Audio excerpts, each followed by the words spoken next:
des années, Vladimir Poutine nourrit l'idée d'une Russie redevenue grande et puissante. Dans la Russie d'aujourd'hui, qualité de vie et le bien-être sont des concepts secondaires. Ce qui compte pour le régime, c'est l'image du pouvoir. La guerre que mène Poutine à l'Ukraine s'inscrit dans cette idée du récit national. Vladimir Poutine a l'intention de rebâtir l'empire des Romanov, mais en se posant en héritier du totalitarisme stalinien. Ancien lieutenant-colonel du KGB, il a très mal vécu la chute de l'URSS. Au pouvoir depuis 1999, il affirme qu'il s'agit de la plus grande catastrophe géopolitique du XXe siècle. La révolution orange de 2004 en Ukraine fait redouter à Poutine une autre évolution démocratique qui mènerait à l'implosion de la Russie, comme hier de l'Union soviétique. Au cours de cet épisode, le pro-russe Yanukovych perd les rênes du pouvoir à la suite de l'annulation du premier scrutin suspecté de falsification. Une seconde élection est organisée, dont sort victorieux Yushchenko, qui est pro-OTAN. Poutine estime que la chute de l'URSS est d'abord due à la faiblesse du pouvoir et à la politique de décentralisation initiée par Boris Eltsine, celui-là même qui avait choisi Poutine pour le remplacer. Pour empêcher que cela se produise à nouveau, Poutine doit établir une dictature personnelle. Dès le milieu des années 2000,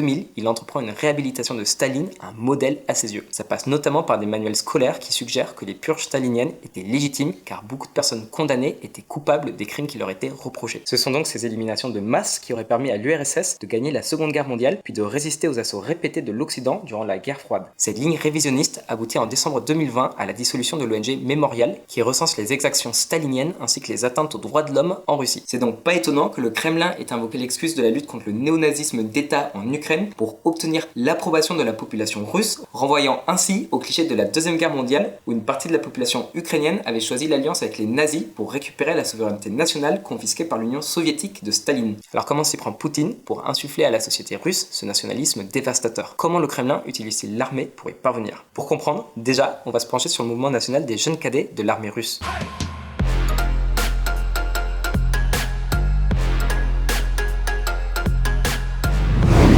La Younarmia, la jeune armée.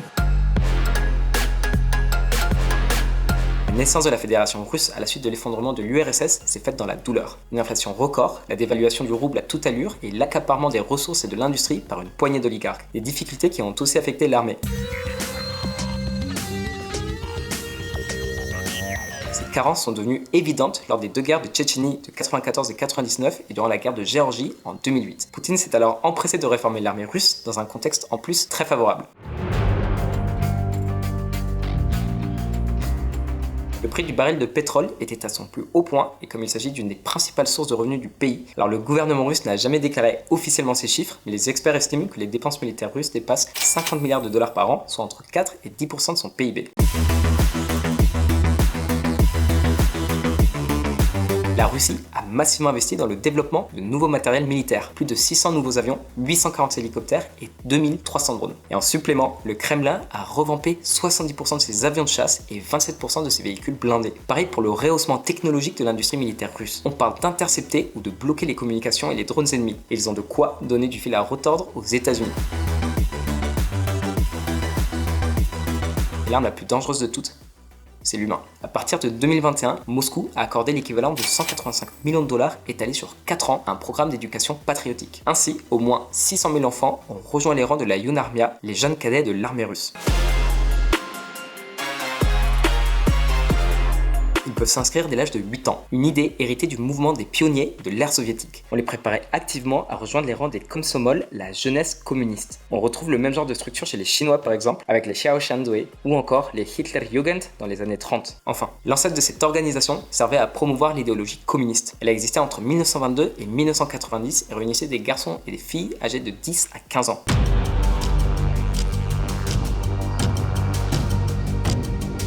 On parle quand même de 25 millions de membres dans les années 70. Les pionniers se réunissaient dans des palais, c'est-à-dire des centres de rencontres où les jeunes participaient à des jeux, des travaux manuels et des activités sportives. Et point de répit durant les vacances d'été. Alors que le petit Nicolas allait à la plage de Bain-les-Mers, les jeunes Russes, eux, allaient à des colonies de vacances pionniers. Un peu comme des Boy Scouts, mais avec des petits badges rouges, avec une faucille et un marteau. À 15 ans donc, les pionniers pouvaient rejoindre le Komsomol pour ensuite adhérer au Parti communiste dès la majorité. Évidemment, aucun rapport entre la Younarmia de Poutine et l'idéologie soviétique, si ce n'est cette attirance pour le treillis. On y met l'accent sur le patriotisme, l'armée et la réserve.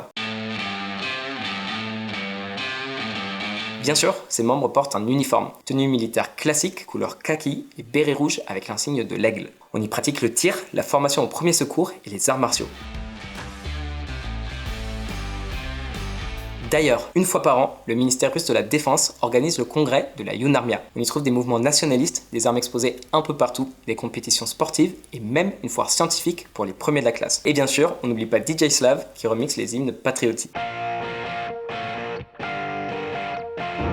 Le tout dans un seul but, séduire la jeunesse russe et booster les adhésions. Mais c'est pas si simple de s'inscrire, il faut prêter serment. Voici la version courte.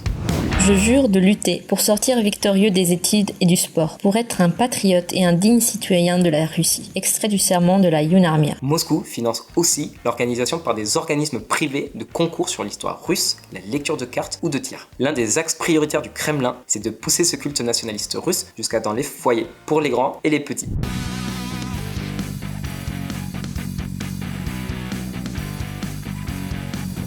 Patriot Park, un parc Astérix très spécial. Un parc à thème militaire dédié à l'armée russe, situé dans la ville de Kubinka, à 1 heure de route de Moscou. Le ministère russe de la Défense ne lésine pas sur les frais.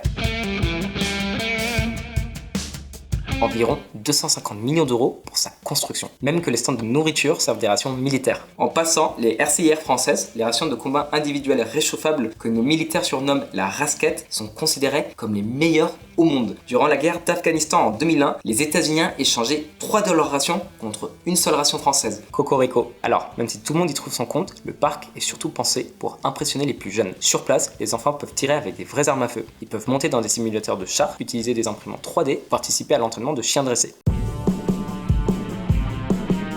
Le parc expose des chars, des véhicules blindés, des systèmes de lancement de missiles. Plusieurs époques sont concernées, un véritable bond dans le temps. Mais Patriot Park accueille aussi un congrès de l'industrie de l'armement, le Forum de l'armée, une exposition internationale pour présenter les dernières merveilles technologiques russes aux clients du monde entier.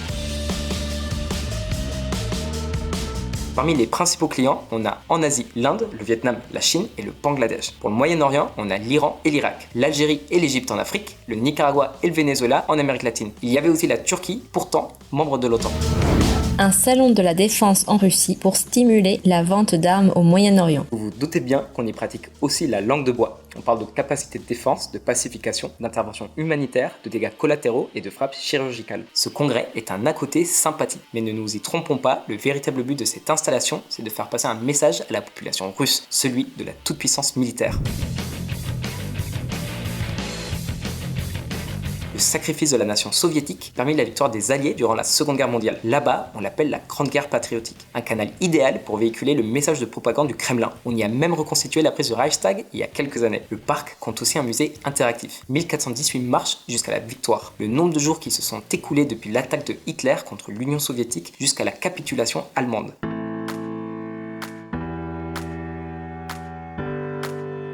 Mais le clou du spectacle de ce parc, c'est sa cathédrale orthodoxe, construite en 2020 pour commémorer le 75e anniversaire de la victoire soviétique sur l'Allemagne nazie. De l'extérieur, mis à part sa couleur vert kaki, elle ne se démarque pas spécialement. Mais à l'intérieur, les vitraux et les icônes cèdent leur place à des célébrations du soviet. Et symboliquement, le diamètre de son dôme principal est de 19 mètres 45 cm.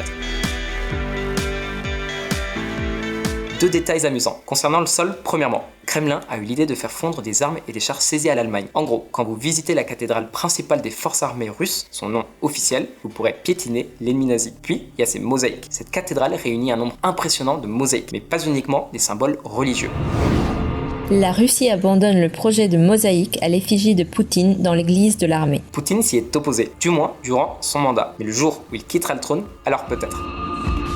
D'après plusieurs sources, Poutine, je pense que c'est très humble de sa part. Actuel. Perso, les autres mosaïques ne sont pas en reste. Elles sont dédiées à l'armée rouge et à la Russie moderne. Par exemple, il y a une mosaïque qui représente deux anges contemplant une unité de soldats brandissant leurs armes. On peut aussi y voir exposées des commémorations, conflits auxquels la Russie a pris part. Les interventions soviétiques pour écraser la révolution en Hongrie en 56, le printemps de Prague en 68 et l'invasion de l'Afghanistan en 79. Mais aussi les deux guerres en Tchétchénie et des campagnes plus récentes désignées innocemment de rétablissement de la paix en Géorgie, du retour de la Crimée et de la lutte contre le terrorisme en Syrie. Les Russes du Patriot Park sont des visionnaires. Ils ont laissé de la place pour les futurs conflits. Du coup, j'imagine que l'Ukraine rejoindra bientôt cette liste. Mais comme si c'était pas assez burlesque, il y a encore plus gros. La forteresse assiégée. Bien que la Russie n'ait plus la superpuissance qu'elle a un jour été, Poutine refuse de se cantonner à un rôle secondaire. Cet encerclement de l'Ukraine par les forces russes participe de cet effort narratif plaçant la Russie au centre de l'échiquier mondial. Mais en impliquant des acteurs externes comme la Biélorussie, Poutine projette aussi une image d'union, d'influence post-soviétique. Fin janvier, Vladimir Vassiliev, le représentant du parti Russie Unie à la Douma, le parlement russe, a demandé au Kremlin de soutenir les séparatistes pro-russes dans le Donbass. В связи с этим мы обращаемся к руководству нашей страны оказать помощь Луганской и Донецкой республикам в виде поставок, необходимой для сдерживания агрессии военной продукции, а также предпринять все необходимые меры для обеспечения безопасности граждан. En fait, le Kremlin prépare la population russe à la guerre depuis des années. À cette fin, il présente la Russie comme une forteresse assiégée. Le but est de faire croire aux Russes qu'ils sont entourés d'ennemis et qu'ils doivent donc être prêts à défendre la mère patrie. D'où les parallèles réguliers entre la Russie contemporaine et l'assaut allemand contre l'Union soviétique qui débute en 1941 par l'opération Barbarossa. Plus loin encore, les tentatives de conquête territoriale de Napoléon Ier ou de Napoléon III en Crimée ou d'ingérence via le financement par la Grande-Bretagne et la France des armées blanches pour contrer la révolution bolchevique en 1917. Ce message résonne dans les foyers russes. Voici les résultats d'une enquête récente menée par le centre analytique Levada. Plus de la moitié des Russes craignent une nouvelle guerre mondiale. Du coup, quand les journaux publient ce genre de gros titres, ça n'aide pas à apaiser la paranoïa ambiante. Les pays de l'OTAN sont invités à fournir plus d'armes à l'Ukraine. C'est ce qui donne à Poutine la légitimité d'agir de la manière qu'il l'entend pour les intérêts fondamentaux de la Russie. La population russe est dans son ensemble victime d'une machine propagandiste d'État bien rodée, la même que l'on peut parfois voir se mettre en marche en Occident. Mais c'est ce qui explique surtout le soutien certes mou, mais néanmoins réel de la population russe aux opérations militaires spéciales russes en Ukraine. Alors le gouvernement russe a proscrit l'utilisation du mot guerre car il risque de soulever des questions. Qui l'a déclaré et pourquoi? Une opération militaire spéciale, ce n'est pas une guerre, même si ça y ressemble. Les objectifs seraient plus limités, comme par exemple faire tomber le gouvernement ukrainien, soi-disant composé de néo-nazis. L'annexion de la Crimée, réussie à moindre coût en 2014, a contribué au renforcement du nationalisme russe. Et on le sait, la guerre est un excellent prétexte pour détourner l'attention de l'électorat russe des questions de gouvernance interne comme celle de l'économie ralentissante. La guerre en Ukraine a probablement lieu pour les mêmes raisons. Les médias occidentaux aiment nous présenter Poutine comme un politicien fou, paranoïaque selon le gouvernement français, qui aurait perdu pied avec la réalité. Mais il n'est pas improbable que Poutine utilise ces tactiques comme une manœuvre de diversion. Poutine a beaucoup de défauts, mais il est loin d'être bon. Ne nous y trompons pas, la France fait partie de ces pays qui honorent la mémoire de ses héros et qui met sur un piédestal la Grande Muette malgré les difficultés budgétaires et son enlisement au Mali qu'elle a affronté ces dernières décennies. Nous sommes aussi soumis à ce discours patriotique qui en excite plus d'un, souvent au détriment de la raison et de la bienveillance. En mars 2020, la Douma vote un amendement dans le cadre d'une révision de la Constitution qui permettra à Vladimir Poutine de briguer 2 nouveaux mandats consécutifs à partir de 2024. Il pourra théoriquement rester au pouvoir jusqu'en 2036. Il en a aussi profité pour faire adopter une loi qui lui confère l'immunité judiciaire à vie. Poutine est craint et il aime le faire savoir. On a pu récemment voir sur les réseaux sociaux l'échange entre Poutine et Portnikov, le directeur du FSB, les services de renseignement extérieur russes, qui ont succédé au KGB. Poutine a pressé Portnikov d'exprimer à voix haute son opinion sur l'invasion russe de Donetsk et de Louhansk. Le gars s'est fait dessus. Depuis quelques années déjà en Russie, les journalistes sont assassinés, les opposants empoisonnés ou comme Alexei Navalny condamnés à de lourdes peines de prison. Des milliers de manifestants pacifistes sont raflés. Des sessions spéciales sont organisées au sein des écoles pour leur inculquer la ligne officielle. La censure d'internet se renforce. Avec le recul, Staline est aujourd'hui considéré comme un pervers narcissique. Quant à Poutine, il n'est pas à exclure qu'il soit atteint de paranoïa. Il s'isole dans sa tour d'ivoire et s'intéresse peu aux avis de ses collaborateurs tout en exigeant obéissance et loyauté absolue. Mais Staline était plus malin et réfléchi que Poutine. Sa seule guerre offensive était contre la Finlande en 1939 et la Pologne une fois que son armée fut écrasée par celle d'Hitler. Il parvint à gagner cette guerre malgré le lourd tribut payé par les troupes russes. Bon. Dans le cas de la Pologne, c'était plus une opération défensive étant donné qu'il s'agissait de répliquer à l'offensive nazie. La défaite de la Russie en Afghanistan a grandement contribué à l'effondrement de l'Union soviétique. Une défaite de Poutine en Ukraine est possible à long terme. Au-delà des tragédies que cette guerre entraîne, il se peut que sa défaite amène la fin du règne de Poutine et possiblement du néototalitarisme russe. L'OTAN peut être tentée de profiter de la guerre en Ukraine, de la résistance de son armée et d'une population décidée à s'engager dans une guerre de guérilla dans une Ukraine occupée par l'armée russe. La Russie et son système oligarchique pourraient en ressortir affaiblis. Un peu à l'image de ce qu'a fait l'Alliance Atlantique en Afghanistan en armant et soutenant les talibans et un certain Oussama Bin Laden durant une décennie. Pour faire tomber Poutine, l'armée russe doit saigner, mais le terrain n'est pas le même. Les plaines immenses et les grandes villes en Ukraine contrastent avec les montagnes d'Afghanistan. Si le conflit s'enlise, on comptera beaucoup plus de morts ukrainiens, militaires et civils, que de soldats russes. Et ce, sans compter la loi des morts au kilomètre qui promet une surexposition médiatique au drame ukrainien dans les mois à venir. Poutine, le va-t-en-guerre, a décidément mis les pieds dans le plat en Ukraine. Et vous, ça vous botterait qu'on ait un parc Astérix à la gloire de l'armée? Pour se quitter, je vous propose une citation du prix Nobel de littérature 1937, le français Roger Martin du Gard: l'esprit de la révolution sera trahi par l'esprit militaire. À la prochaine.